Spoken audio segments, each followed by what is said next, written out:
La invitada de hoy, Informativo Forever FM. Son las 8 de la mañana, 14 minutos, estamos en Radio Forever 92.5. Hemos invitado a la doctora Adriana Mendoza, catedrática de la Facultad de Derecho de la Universidad de Cotec, para hablar de derechos humanos.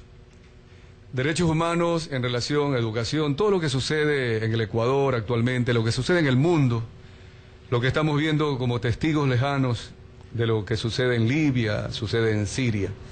Doctora Adriana Mendoza, el ecuatoriano está siempre aspirando a que sus derechos sean respetados, pero en esto le comentaba a este micrófono que casi generalmente como que estamos caminando en el mismo círculo vicioso y terminamos diciendo que nos hace falta educación para conocer los derechos humanos, para defender los derechos humanos. Nadie defiende lo que no conoce. En este sentido, ¿cuál es su evaluación de la relación derechos humanos y educación? Bienvenida, buenos días, doctora. Muy buenos días, realmente me siento muy complacida por esta invitación de usted y realmente es un tema tan amplio, tan general, pero sin embargo tan necesario que realmente tiene que saber la comunidad. Hablar de derechos humanos y educación es realmente entender que se necesita una educación en donde no solamente se contemple el eje, por ejemplo, estructural de lo que es el sistema de los derechos humanos, sino también cuestiones de valores, de identidad nacional. Entonces, eso es importante. En la Conferencia Mundial de Viena en 1993, justamente, ahí se crea un nuevo sistema de lo que debería ser la educación en derechos humanos. Entonces, uno de los planteamientos que se hizo en esta Conferencia Mundial es la creación de una trípode de 3 columnas que deben estar totalmente interdependientes y entrelazadas, que es democracia, desarrollo y derechos humanos. Es decir, si en un país no existe un desarrollo sustentable, no existe democracia y por lo tanto los derechos humanos se violan. Y así, pero justamente los dos ejes fundamentales para crear estas 3 columnas y consiguientemente un Estado real de derechos y de justicia, como así consagra nuestra Constitución, es precisamente la educación y la justicia. Ahora, ¿cómo hacer que una educación, que es una necesidad, un derecho vital del pueblo ecuatoriano, una educación de excelencia, en donde realmente al educando se le den los principios de lo que son los derechos humanos, cómo exigir esos derechos humanos, lo que significan los valores, lo que significa también, me da mucha pena, por ejemplo, ver en el pensum que no existe ahora derecho territorial, cívica, a la bandera solamente la ven y la atropellan cuando están en los partidos de fútbol y ahí se la ve arrastrando en el piso, cuando ya la gente ni siquiera le hace el saludo a la bandera o una especie de reverencia, porque no entienden ni conocen realmente lo que son los símbolos patrios. Y esa falta de identidad a veces nacional implica que prácticamente cada vez nos sumerjamos en un mundo más antisolidario, más individualista, y que realmente la gente ni aprende a conocer los derechos porque no les interesa, y menos aún a luchar por los derechos de los demás. Yo creo que una de las revoluciones que debe implantarse en este país es precisamente educación y justicia, cambiar estos dos sistemas, porque si no se empieza por un cambio estructural, jamás podremos levantar las 3 columnas y podemos tener un real Estado como nosotros queremos y aspiramos. Doctora Adriana Mendoza, sí, usted nos ha dado una muy grata lección y la vamos a tomar nota acá. Estas 3 columnas, dice usted, democracia, desarrollo y derechos humanos. Y para lograrla precisamente debe haber educación y justicia. Dentro de lo que ya es la Declaración de Derechos Humanos, el artículo 1 y 2, y comencemos por ahí, cuando se dice pues que todos tenemos derecho a la libertad, a la igualdad, a la fraternidad y a la no discriminación. Todos los seres humanos nacen libres, iguales en dignidad y derecho y dotados como están de razón y conciencia. Deben comportarse fraternalmente los unos con los otros. Vemos el caso de Libia. ¿Cómo pudo suceder que un coronel, antes de llegar a los 30 años de edad inclusive, supuestamente liberó a sus compatriotas de una monarquía que se convirtió en tiranía, que dijo que el petróleo iba a pertenecer al pueblo, pero luego viene una evolución de estos líderes que se perennizan 42 años en el poder y terminan haciendo peores cosas que las que habían hecho aquellos tiranos a los que ellos combatieron. Esto pasa en los pueblos y no se respetan los derechos humanos. ¿Tiene usted de alguna manera una explicación para que el pueblo acepte a un tirano, a un libertador, y luego ese libertador convertido en tirano? Bueno, precisamente los sistemas de represión implica que justamente se entraña en el pueblo también las formas de vida y en el cual el pueblo no puede ni sabe cómo poder acceder, por ejemplo, a una educación alternativa, a sistemas diferentes. Entonces, cuando tiene el control un tirano, un dictador, simplemente reprime todo, absolutamente. Entonces es difícil un sistema de liberación o un sistema de realmente de búsqueda y de derechos y de justicia. Pero todo liderazgo represivo, autoritario, se acaba. Es como el líder, por ejemplo, autoritario, y igual el líder utilitarista, el que da y el que recibe, son líderes que realmente perecen y que el pueblo y el mundo deja de recordarlos, porque pero sin embargo los líderes que basan sus condiciones y sus gobernanzas en honor, en principios, son los líderes que se perennizan y que el mundo los recordará toda la vida. Entonces esos sistemas represivos realmente ya no deben estar en el siglo XXI. Nosotros los derechos humanos han evolucionado tanto y los sistemas, y cada vez el mundo necesita realmente en la búsqueda de nuevas aspiraciones.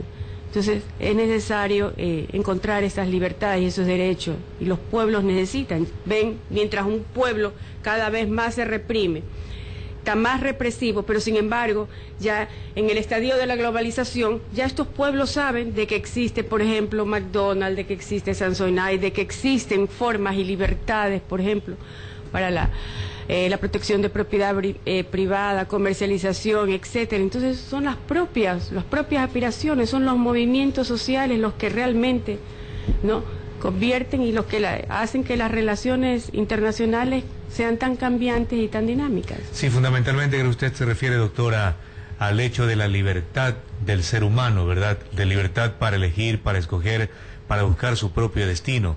Y en ese marco, ¿cómo hacer para que la sociedad mundial permanentemente vaya en búsqueda de esa libertad?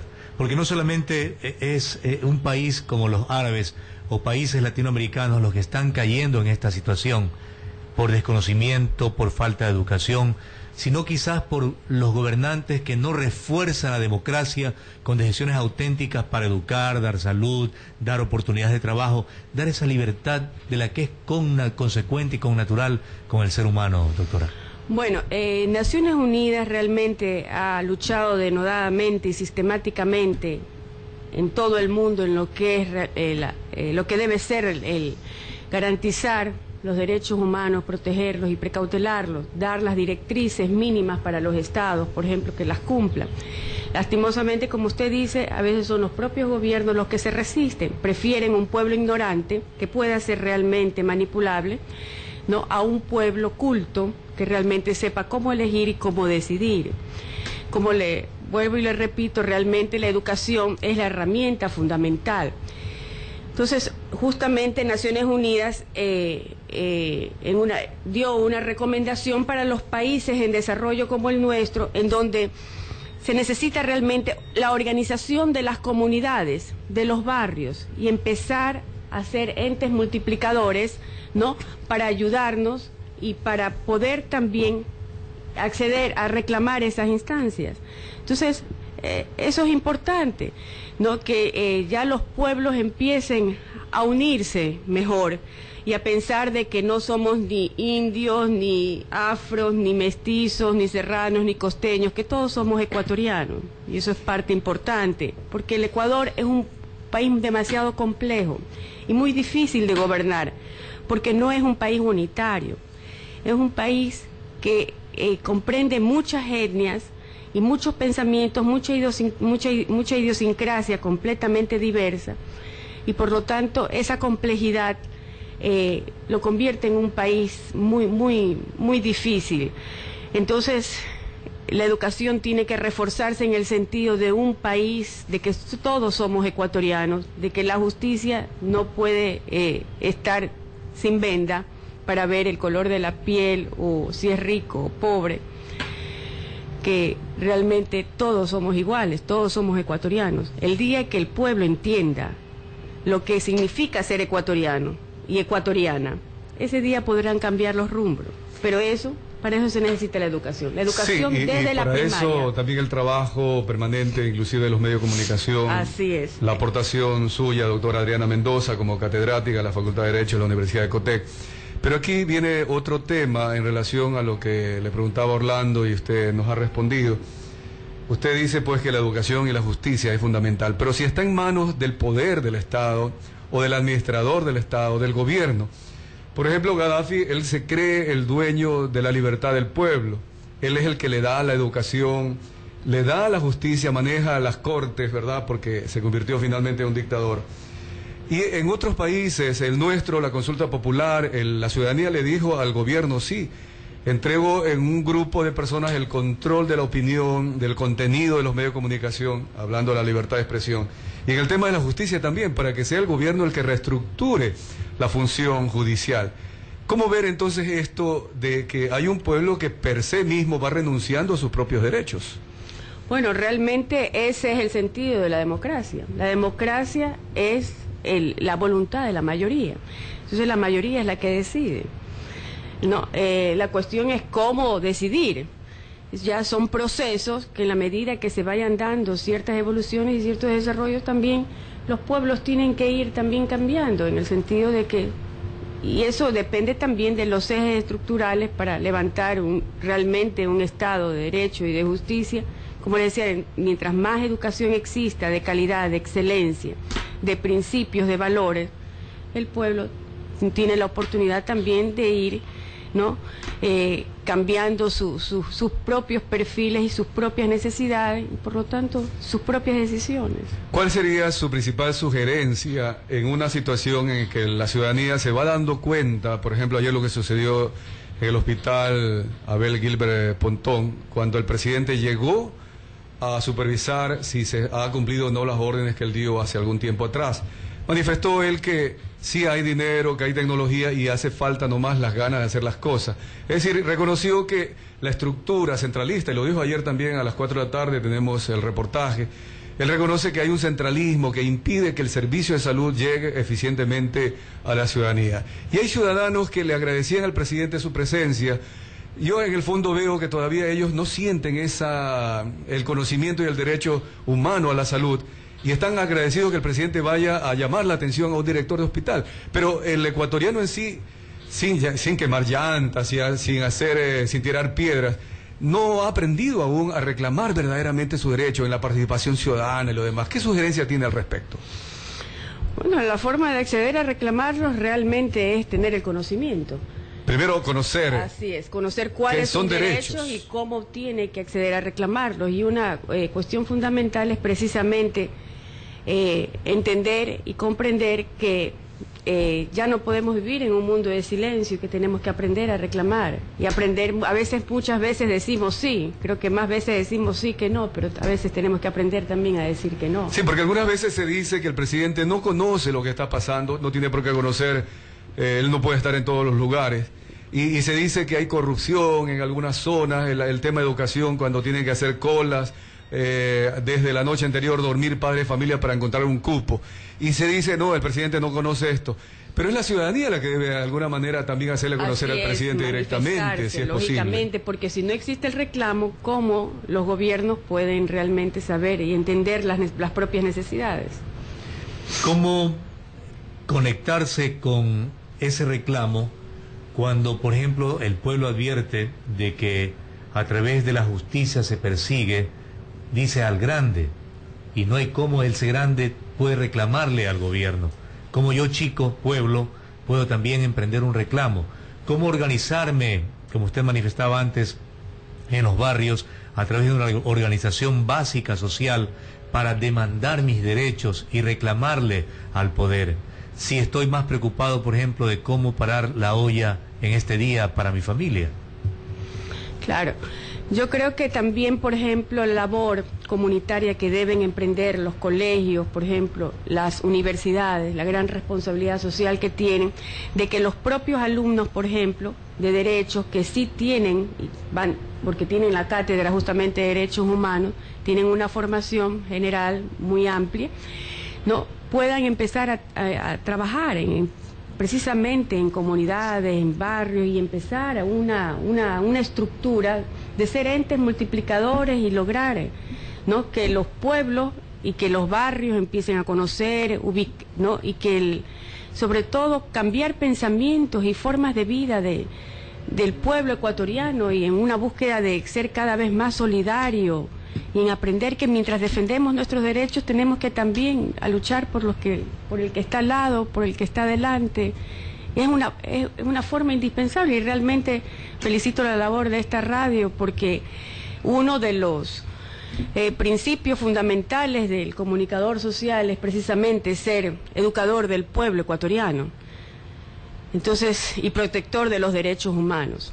Entonces, mientras el pueblo mejor esté informado, mientras el pueblo reciba este tipo de charlas, esto es importante y muy valioso para realmente abrir y despejar muchas ideas. Doctora Adriana Mendoza, lo que hemos visto en Libia ya fue una explosión del pueblo, inclusive la OTAN, la comunidad internacional, la ONU tuvo que intervenir porque al parecer Gaddafi no quería dejar el poder.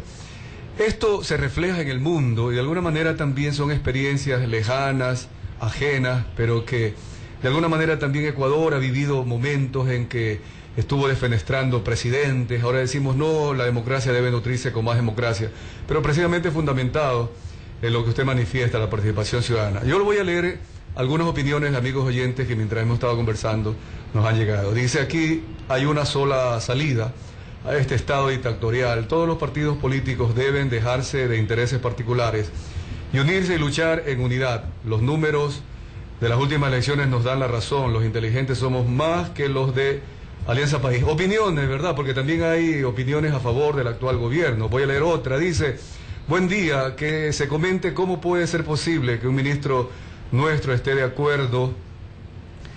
Sí, interesante me parece esto. Comente cómo puede ser posible que un ministro nuestro esté de acuerdo con un tirano como Gaddafi. Yo creo que esta es una pregunta interesante, hablando de derechos humanos, derechos internacionales.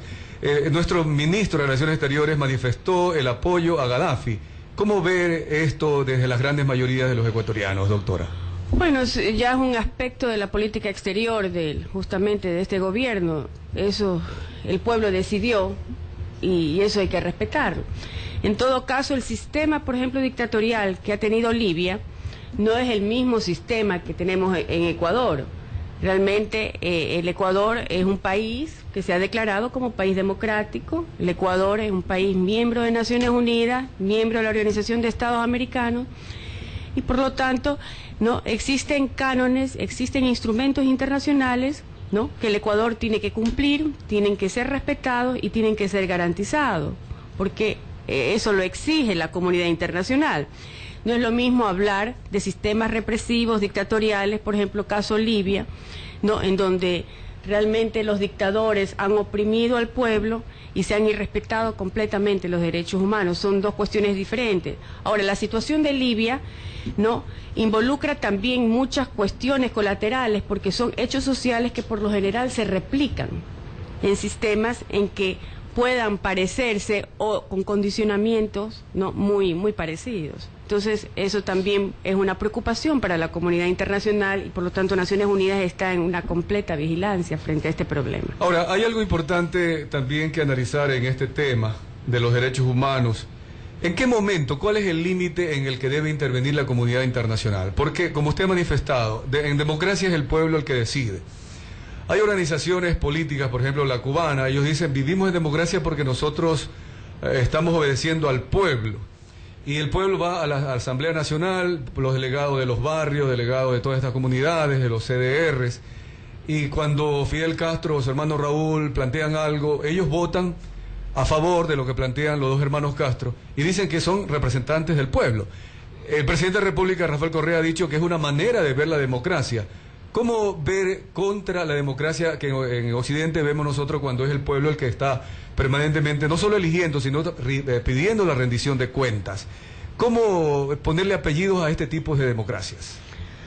Bueno, por ejemplo, la democracia actual, nuestra legislación, por ejemplo, es una legislación muy amplia. La nueva Constitución realmente ha dado un giro en la parte, por ejemplo, jurídica. Cerca de 50 años el Ecuador ha progresado. Tenemos un marco jurídico real para aplicar justicia, para que los jueces aprendan a crear derecho y para que realmente se garanticen los derechos a través de diferentes instancias. Y eso es importante porque eso no había.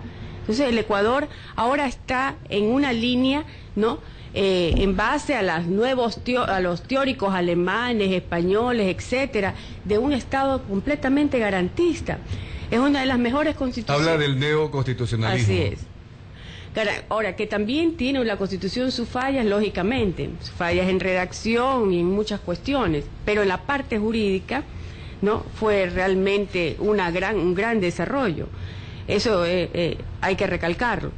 Ahora, la cuestión es la aplicabilidad, que es lo difícil. La redacción de las leyes. Porque a veces efectivas. Una cosa es lo que es y otra cosa es lo que debe ser. Entonces, realmente aplicar una constitución es difícil porque es una constitución más bien visionaria, más bien de lo que nosotros queremos y aspiramos, pero no es real a nuestros tiempos y a nuestro sistema, ¿no? Entonces, lo que se trata es que de alguna manera empezar a trabajar, por ejemplo, en educación, y mientras más el pueblo y los pueblos también se desarrollen y evolucionen, pues llegaremos a tener una constitución solamente de 10 artículos, porque ya justamente estarán consagrados nuestros derechos, ¿sí me entienden? Ya, de acuerdo. Mientras exista una constitución tan amplia, quiere decir que son precisamente esos derechos los que no existen. Pero en este sentido hay un proceso, entonces, así doctora. Es un proceso Adriana y es un Mendoza. Proceso natural que se tiene que ir dando en todos los pueblos. Pero ¿no le parece a usted que las leyes deberían ser mucho mejor redactadas? Por ejemplo, la ley, Código Penal, el derecho penal. En la práctica estamos viendo que la delincuencia prácticamente está haciendo de las suyas. Y en mucho se critica a algunos avances de derechos humanos en los donde se defiende a la persona, como persona del individuo, que es el delincuente, al adolescente también. Muy bien. Pero hay una gran parte de la sociedad afectada por esa misma disposición legal. Lo que pasa es que, miren, la enseñanza en derechos humanos, por ejemplo, cuando yo trabajé en Naciones Unidas y empezamos a trabajar conjuntamente con la policía, me acuerdo que la policía me dijo: doctora, no es usted bien recibida, no queremos que nos venga a dar la charla. Pero fue por primera vez que se instauró la Cátedra de Derechos Humanos para la policía. Entonces, ¿por qué? Porque ellos piensan que derechos humanos es para el delincuente, a favor de los detenidos o de los presuntos delincuentes, etcétera. Pero lo que no sabían ni entendían es que habían derechos humanos y normas mínimas para las Fuerzas Armadas y las Fuerzas de Seguridad Interna. Entonces, muchos creen que derechos humanos es a favor del delincuente. No, los derechos humanos implica todo un sistema y un conocimiento. Son muchas cuestiones sutiles y verdaderamente complejas. Entonces, esa es la importancia de la enseñanza en derechos humanos desde la escuela, colegio y las universidades, y que las universidades empiecen también a tomar un rol comunitario de enseñanza, de directrices y de ser entes replicadores para que las comunidades, los pueblos entiendan y conozcan. El día y que los medios de comunicación social también entiendan de que su rol es enseñar, así como el profesor enseña en una cátedra, el comunicador social debe enseñar al pueblo. Ese es el gran educador del pueblo. Y el educador del pueblo tiene una gran responsabilidad, porque si el médico salva o mata una vida, el periodista salva o mata un pueblo. No, estamos en eso, trabajando todos los días, a pesar de que el presidente de la República ha descalificado a los medios de comunicación en general. A todos los medios de comunicación nos ha puesto en el mismo saco. Ahora se está discutiendo una ley de comunicación en donde los contenidos van a ser bien revisados y los medios tendrán que autocensurarse, inclusive los directores de los noticieros, lastimosamente, censurar a los periodistas. Bueno, esto ya tendremos oportunidad de discutir, Pero ahora, para concluir y agradeciéndole, doctora Adriana Mendoza, esta aportación, y justo dentro de este mismo andarivel, diría yo, de orientación, de educación a la ciudadanía, para que no se dejen engañar, para que sepa que ellos son los dueños del país y tienen el derecho a reclamar sus derechos. ¿Cuál sería la sugerencia que usted le haga? Porque esto tiene que comenzar por el presidente de la República, por los gobernantes, porque en el tema educativo ya hay una ley que la dictó el gobierno ecuatoriano a través de Alianza País con sus mayorías en la Asamblea. Algunos catedráticos aún siguen quejándose que la ley pudo haber sido de otra manera, pudo ser mejorada, etcétera. El tema está que ya hay una ley de educación, hay una ley de bachillerato, inclusive ahora con el pensum, la malla curricular, que a alguien se le ocurrió estudiar el Islam, por ejemplo. Temas de esos. Pero entonces, ¿de dónde nace la iniciativa, además del pueblo, organizarse, educarse, prepararse, para saber elegir inclusive? Pero también no cree que deben nacer también de las máximas autoridades de gobierno. Bueno, realmente uno de los compromisos y que debe ser como una política de Estado es iniciar con un Plan Nacional de Derechos Humanos, que sí lo tuvimos y que nació como una política de Estado en el gobierno de Fabián Alarcón, y por lo tanto Naciones Unidas empezó a trabajar y apoyar este plan nacional. Lastimosamente ahí solamente salió la ley del consumidor, ¿no? Porque bueno, el Ecuador no cumplió con ciertos componentes y Naciones Unidas tuvo que retirar su apoyo. Pero bueno, reiniciar un plan nacional de derechos humanos quinquenal y empezar a trabajar con diferentes mesas a favor de la mujer, de los niños, la juventud, la justicia, la educación, y reelaborar y reestructurar un sistema. El mundo lo que necesita es realmente cambiar pensamientos y el mundo se transforma en base a las ideas. Lo que usted nos dice, doctora, es que Ecuador no tiene ese plan. Sí tienen planes, por ejemplo, a favor de la mujer. Ha habido muchas, por ejemplo, lo que es no al machismo, hay muchos proyectos que este gobierno ha implementado, pero yo hablo de un plan macro a nivel nacional, en donde la población civil, los poderes públicos, todos sean realmente capacitados en derechos humanos. Las comunidades, los barrios, que vaya no solamente a las escuelas, a los colegios, a la escolaridad, sino a todo lo que implique no escolaridad. Entonces, los centros de rehabilitación social, a todo. Que sigue pendiente ese tema de rehabilitar a los presos. Realmente un plan nacional que debió haberse cumplido la vez pasada y que lastimosamente no llegó a feliz término, pero retomar eso, un plan nacional. Pero eso también es una decisión política, es una decisión actitud política, lógicamente, porque se necesita también de la asistencia de los organismos internacionales para eso. Concluimos. Sí, es un buen aporte que hace el gobierno nacional, sobre todo para que ponga en práctica el summa causai, que es parte que introdujo este régimen, el gobierno del señor Correa, dentro de la Constitución de Montecristi. Doctora Adriana Mendoza, muy amable por estar aquí en Forever y favorecernos con sus comentarios y su visión respecto de los derechos humanos, la democracia y la educación para el pueblo. Muchas gracias a ustedes también. Bien, vamos al corte comercial y volvemos.